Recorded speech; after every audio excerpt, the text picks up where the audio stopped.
Aujourd'hui, on va traiter un thème extrêmement important, à savoir les immobilisations.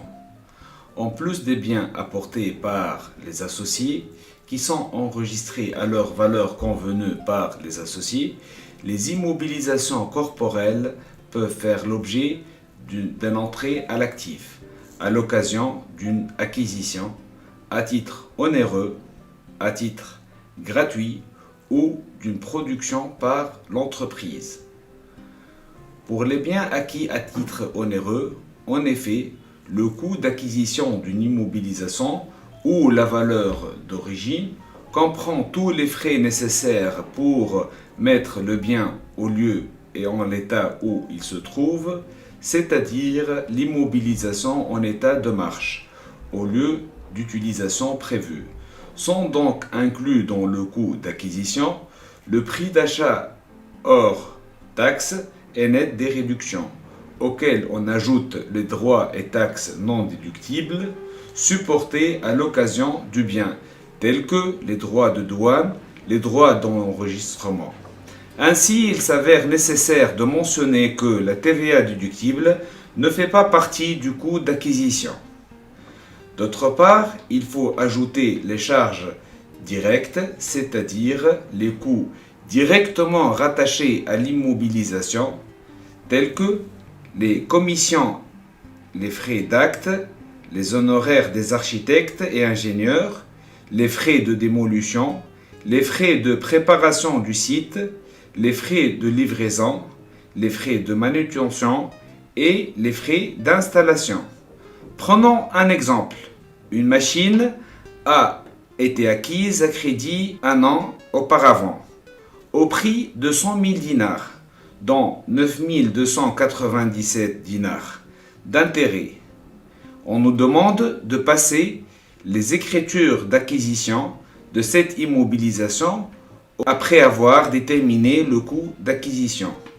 Comme vous constatez, les charges d'intérêt sont portées au débit du compte charges d'intérêt, car elles ne sont pas utiles pour la mise en état de marche. Le compte matériel industriel est porté au débit pour le prix d'achat hors taxe, déduction faite des intérêts. Le compte fournisseur d'immobilisation est porté au crédit pour la somme de 100 000 dinars. D'autre part, il s'avère nécessaire de mentionner que les frais non nécessaires pour la mise en état de marche de l'immobilisation sont à exclure. On peut citer comme exemple la TVA déductible qui constitue une créance envers l'État, les frais d'installation et les frais du transport au départ du premier lieu d'installation, tout type de pénalité résultant généralement d'une négligence de l'entreprise, les frais financiers, ainsi le bien doit être évalué à sa valeur au comptant, les escomptes financiers à comptabiliser dans le compte 755 escomptes obtenus. Passons maintenant aux biens acquis au titre gratuit. Ces biens sont comptabilisés à leur valeur vénale au jour du transfert de propriété. En effet, la valeur vénale correspond au prix qu'accepterait de payer un acquéreur éventuel du bien dans l'état et le lieu où se trouve le bien. Autrement dit, c'est la valeur d'une immobilisation similaire ou la juste valeur. Pour les biens produits par l'entreprise, ils sont comptabilisés à leur coût de production. Ce coût est déterminé par la comptabilité analytique.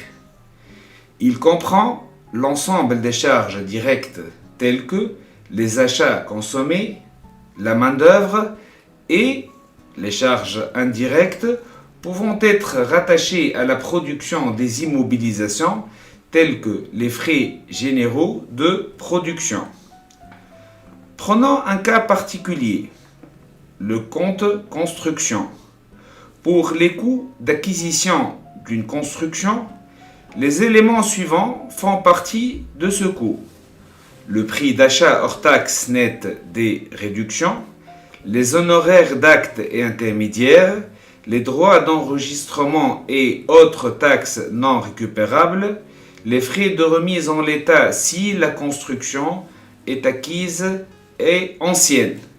Le coût de production d'une construction comporte ainsi la consommation des matières, les travaux de la première peinture, la main-d'œuvre, les frais d'acte, les honoraires d'ingénieurs et architectes, les frais généraux, les droits et taxes non récupérables, les frais de préparation du site, les frais de démolition de l'ancienne construction qui ne sont pas rattachés à la nouvelle construction que si la première était exploitée par l'entreprise, sinon elle est incorporée au coût du terrain.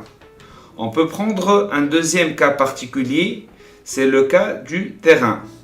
Le coût d'acquisition du terrain comporte le prix d'achat net des réductions, les frais engagés pour conclure l'achat, tels que les commissions, les frais d'acte et honoraires, les taxes non récupérables telles que la TVA non déductible, les droits d'enregistrement et les droits de convention de la propriété foncière, les frais de libération et préparation du site tels que les frais de viabilisation, nivelage, démolition des anciennes constructions, les autres frais comme les dépenses de clôture, l'aménagement du paysage, les trottoirs et les aires de stationnement et qui sont inscrits au sous-compte 2216 aménagement et agencement des terrains.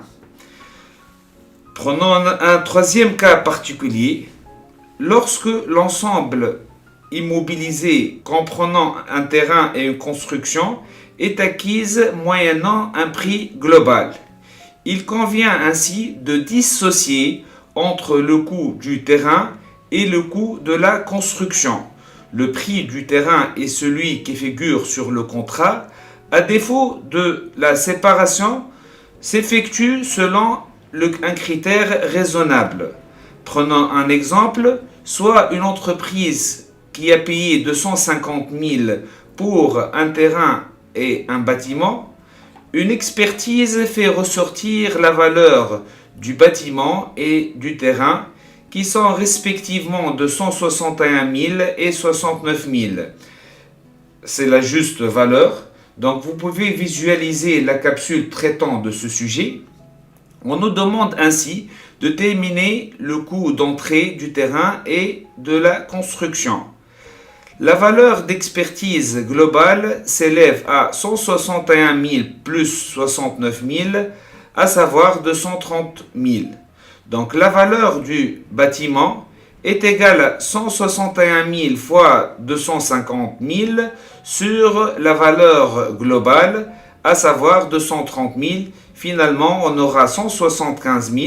Pour la valeur du terrain, elle s'élève à 69 000 multiplié par 250 000 sur la valeur globale qui est égale à 230 000.